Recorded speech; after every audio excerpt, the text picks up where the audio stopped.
Assalamualaikum warahmatullahi wabarakatuh. Perkenalkan, nama saya Fikri Jayadi. Saya dari Universitas Hairun Kota Ternate, Fakultas Ekonomi dan Bisnis Program Studi Akuntansi.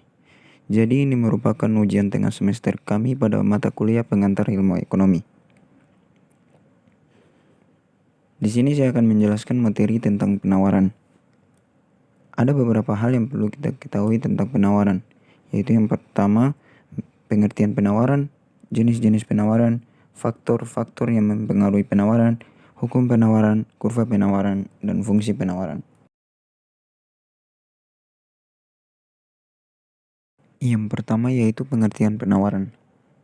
Pengertian penawaran adalah keseluruhan jumlah barang yang tersedia untuk ditawarkan pada berbagai tingkat harga tertentu dan waktu tertentu.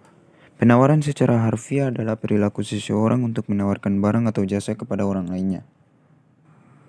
Selanjutnya yaitu jenis-jenis penawaran. Penawaran pada ilmu ekonomi terbagi dua, yaitu sebagai berikut. Yang pertama, penawaran mikro. Penawaran jenis ini adalah penawaran perorangan, di mana produsen menawarkan barang atau jasa kepada konsumen. Selanjutnya yaitu penawaran makro. Pada jenis ini lebih memfokuskan pada kondisi pasar secara menyeluruh.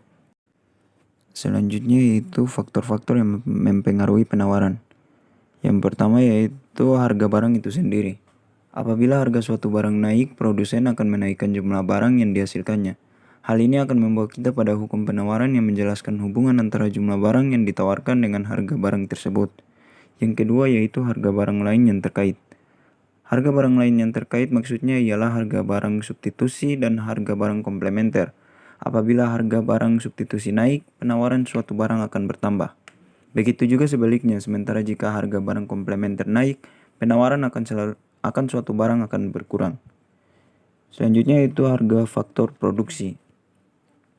Pada jumlah anggaran yang tetap, kenaikan harga faktor produksi seperti tingkat upah, harga bahan baku, atau kenaikan tingkat bunga modal akan menyebabkan perusahaan memproduksi outputnya lebih sedikit. Hal ini tentu saja menyebabkan penawaran barang tersebut berkurang. Selanjutnya yaitu biaya produksi. Apabila biaya produksi suatu barang naik, perusahaan akan mengurangi produksinya pada tingkat jumlah anggaran yang tetap. Oleh karena itu, menurunnya tingkat produksi ini tentu saja menyebabkan penawaran barang tersebut berkurang.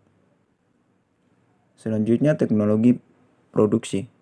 Adanya kemajuan pada teknologi produksi dapat menyebabkan penurunan biaya produksi dan dapat menciptakan barang-barang baru. Dengan demikian, kemajuan teknologi ini dapat mendorong bertambahnya penawaran terhadap suatu barang. Selanjutnya, jumlah pedagang atau penjual. Apabila jumlah pedagang atau penjual suatu barang semakin banyak, secara otomatis jumlah barang yang ditawarkan pun akan semakin bertambah.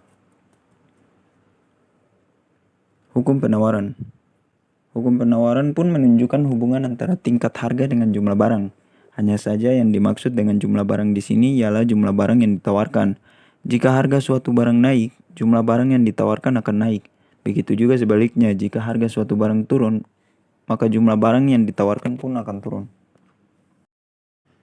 Selanjutnya yaitu kurva penawaran. Dari kurva di atas kita dapat menyimpulkan bahwa ketika harga naik, maka kuantitas barang yang ditawarkan pun akan naik. Begitupun sebaliknya. Selanjutnya yaitu fungsi penawaran. Hubungan antara harga dan jumlah barang yang ditawarkan selain dapat digambarkan dengan kurva penawaran, bisa juga dirumuskan secara sistematis dalam sebuah fungsi penawaran. Dengan fungsi penawaran, hubungan antara variabel bebas atau harga dan variabel terikat atau jumlah barang yang ditawarkan yang diasumsikan faktor-faktor lain tetap dapat diketahui.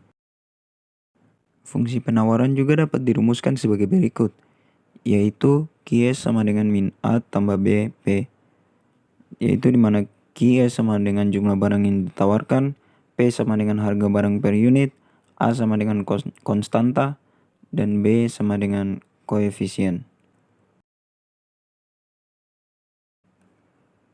Contoh soal, diketahui penawaran suatu barang ditunjukkan oleh persamaan QS sama dengan min 500 ditambah dengan 3P. Berapakah jumlah barang yang ditawarkan bila harga yang ditawarkan adalah 2000? Jawabannya yaitu fungsi penawaran sama dengan QS sama dengan min 500 ditambah 3P dan P sama dengan 2000. Penyelesaiannya yaitu QS sama dengan min A tambah B, P sama dengan minus 500 ditambah 3 dikali dengan 200. Jadi totalnya sama dengan 5.500. Jadi, jika harga barang sama dengan 2.000, maka barang yang ditawarkan adalah 5.500. Oke, sekian dari materi yang saya jelaskan. Apabila ada kesalahan kata mohon dimaafkan. Wabillahi taufiq wal hidayah. Wassalamualaikum warahmatullahi wabarakatuh.